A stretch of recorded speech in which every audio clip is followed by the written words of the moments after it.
Hello ಗೆಳೆಯರೆ, welcome to S speech in Kannada channel. ಈ ಒಂದು ವಿಡಿಯೋದಲ್ಲಿ ಅಂತಾರಾಷ್ಟ್ರೀಯ ಮಹಿಳಾ ದಿನದ ಪ್ರಬಂಧ 2026 ಅಂತಾರಾಷ್ಟ್ರೀಯ ಮಹಿಳಾ ದಿನದ ಪ್ರಬಂಧ ನೋಡ್ತಾ ಇದೀವಿ. ಈ ಒಂದು ಪ್ರಬಂಧ ಪೀಠಿಗೆ ನೀವು ಪ್ರಾರಂಭ ಮಾಡ್ಕೊಂಡು ಹಾಗೆ ನಿಮ್ಗೆ ಯಾವ ರೀತಿಯ ಪ್ರಬಂಧ ಬೇಕಂತೇಳಿ ಕಾಮೆಂಟ್ ಮಾಡಿ ಆ ವಿಷಯಕ್ಕೆ ತಕ್ಕಂತೆ ನಾವು ವಿಡಿಯೋ ಮಾಡಲು ಪ್ರಯತ್ನ ಪಡ್ತೇನೆ ಅಂತ ಹೇಳ್ತಾ ಹಾಗೆ ಒಂದು ಪ್ರಬಂಧವನ್ನು ನೋಡ್ತಾ ಕಲಿತಾ ಹೋಗೋಣ ಬನ್ನಿ. ಓಕೆ, ಪೀಠಿಗೆ ನೋಡಿ. ಪ್ರತಿ ವರ್ಷ ಮಾರ್ಚ್ 8ರಂದು ಅಂತಾರಾಷ್ಟ್ರೀಯ ಮಹಿಳಾ ದಿನವನ್ನು ವಿಶ್ವದಾದ್ಯಂತ ಆಚರಿಸಲಾಗುತ್ತದೆ.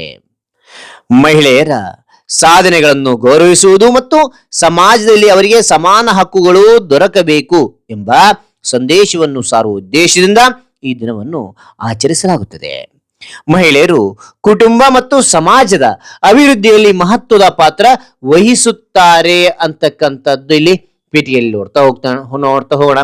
ಆ ರೀತಿಯಾಗಿ ನೀವು ಹೆಚ್ಚಿನ ವಿವರಣೆ ಗೊತ್ತಿದ್ರೆ 1 ಅಥವಾ 2 ಸಾಲಿನೊಳಗೆ ಹೆಚ್ಚಿಗೆ ಬರಿತಾ ಹೋಗಿ. Right, it depends upon your time ಜಾಸ್ತಿ ಇತ್ತು, ಹೆಚ್ಚಿನ ವಿವರಣೆ ಬರಿತಾ ಹೋಗಿ.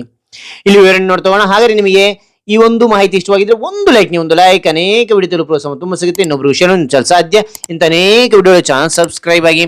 ಹಾಗಾದ್ರೆ ಇಲ್ಲಿ ವಿವರಣೆ ನೋಡ್ತಾ ಹೋಗೋಣ. ವಿವರಣೆ ಮೊದಲನೇ ಪಾಯಿಂಟ್ ನೋಡಿ, ಇತಿಹಾಸ ಅಂತಕ್ಕಂಥದ್ದು.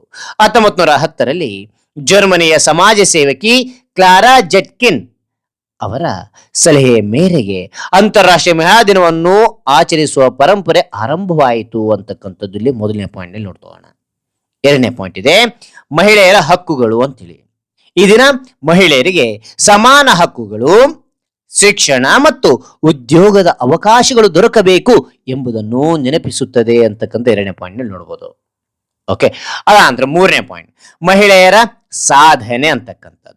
ವಿಜ್ಞಾನ, ರಾಜಕೀಯ, ಕ್ರೀಡೆ, ಶಿಕ್ಷಣ ಸೇರಿದಂತೆ ಹಲವಾರು ಕ್ಷೇತ್ರಗಳಲ್ಲಿ ಮಹಿಳೆಯರು ದೊಡ್ಡ ಸಾಧನೆಗಳನ್ನು ಮಾಡಿದ್ದಾರೆ ಅಂತಕ್ಕಂಥದ್ದು ಇಲ್ಲಿ ಮೂರನೇ ಪಾಯಿಂಟ್ ನಲ್ಲಿ ನಾವು ತಿಳಿತಾ ಇದ್ದೀವಿ. ರೈಟ್, ಅದಾದ ನಂತರ ಇಲ್ಲಿ 4ನೇ ಪಾಯಿಂಟ್ ನೋಡ್ತೇವೆ. 4ನೇ ಪಾಯಿಂಟ್ ನಲ್ಲಿ ಏನು ಕೊಟ್ಟಿದ್ದಾರೆ ಅಂದ್ರೆ ಕುಟುಂಬದಲ್ಲಿ ಮಹಿಳೆ ಪಾತ್ರ. ಕುಟುಂಬದಲ್ಲಿ ಮಹಿಳೆ ಪಾತ್ರ ಎಂತದ್ದು ಅಂದ್ರೆ ತಾಯಿ, ಸಹೋದರಿ ಮತ್ತು ಹೆಂಡತಿಯಾಗಿ ಮಹಿಳೆಯರು ಕುಟುಂಬದ ಬೆಳವಣಿಗೆಗೆ ಪ್ರಮುಖ ಪಾತ್ರ ವಹಿಸುತ್ತಾರೆ ಅಂತಕ್ಕಂಥದ್ದು ನೋಡ್ಬೋದು. ಓಕೆ, ಆ ನಂತರ 5ನೇ ಪಾಯಿಂಟ್ ಸಮಾಜದ ಅಭಿವೃದ್ಧಿ ಅಂತಕ್ಕಂಥದ್ದು. ಮಹಿಳೆಯರು ಶಿಕ್ಷಣ, ಆರೋಗ್ಯ, ರಾಜಕೀಯ ಮತ್ತು ಆರ್ಥಿಕ ಕ್ಷೇತ್ರಗಳಲ್ಲಿ ಕೆಲಸ ಮಾಡಿ ಸಮಾಜದ ಅಭಿವೃದ್ಧಿಗೆ ಮಹತ್ವದ ಕೊಡುಗೆ ನೀಡುತ್ತಾರೆ ಅಂತಕ್ಕಂಥದ್ದು ನೋಡ್ಬೋದು. ರೈಟ್, ಅದಾದ ನಂತರ 6ನೇ ಪಾಯಿಂಟ್ ನೋಡಿ, ದಿನಾಚರಣೆಯ ಆಚರಣೆ ಅಂತೇಳಿ. ಈ ದಿನ ಶಾಲೆ, ಕಾಲೇಜು ಮತ್ತು ಸಂಸ್ಥೆಗಳಲ್ಲಿ ಕಾರ್ಯಕ್ರಮಗಳು, ಭಾಷಣಗಳು ಮತ್ತು ಸಂಸ್ಥೆಗಳಲ್ಲಿ ಭಾಷಣಗಳು ಮತ್ತು ಸನ್ಮಾನ ಕಾರ್ಯಕ್ರಮಗಳು ನಡೆಸಲಾಗುತ್ತದೆ ಅಂತ ನೋಡ್ಬೋದು. Okay, right. ಹಾಗಾದ್ರೆ ಕೊನೆಯದಾಗಿ ಉಪಸಂಹಾರ ನೋಡ್ತೀವಿ. ಉಪಸಂಹಾರ ಅಂತಕ್ಕಂಥದ್ದೇನು ಅಂದ್ರೆ ನಿಮ್ಮದೇ ಆಗಿರ್ತಕ್ಕಂಥ ಅಭಿಪ್ರಾಯ ತಿಳಿಸ್ತಾ ಹೋಗ್ಬೇಕಾಗುತ್ತೆ. ನನ್ನದೇ ಆಗಿರ್ತಕ್ಕಂಥ ಅಭಿಪ್ರಾಯ ಇಲ್ಲಿ 4 ಸಾಲಿನೊಳಗೆ ನಾನು ತಿಳಿಸಿದ್ದೀನಿ. ಇನ್ನು ಹೆಚ್ಚಿನ ಒಂದು ಮಾಹಿತಿ ಗೊತ್ತಿದ್ರೆ ಏನ್ ಮಾಡ್ತೀರಾ, ನೀವು ಹೆಚ್ಚಿನ ಒಂದು ಸಾಲಿನೊಳಗೆ ತಿಳಿಸ್ಲಿಕ್ಕೆ ಪ್ರಯತ್ನ ಪಡಿ. ರೈಟ್, ಹಾಗೆ ಉಪಸಂಹಾರ ನೋಡ್ತಾ. ರೈಟ್, ಈ ದಿನ ಶಾಲೆ, ಕಾಲೇಜುಗಳಲ್ಲಿ ಮಹಿಳೆಯರ ಕುರಿತು ಜಾಗೃತಿ ಮೂಡಿಸುವುದು ಮುಖ್ಯ. ಮಹಿಳೆಯರು ಸಮಾಜದ ಶಕ್ತಿ ಮತ್ತು ಪ್ರೇರಣೆ ಆಗಿದ್ದರೆ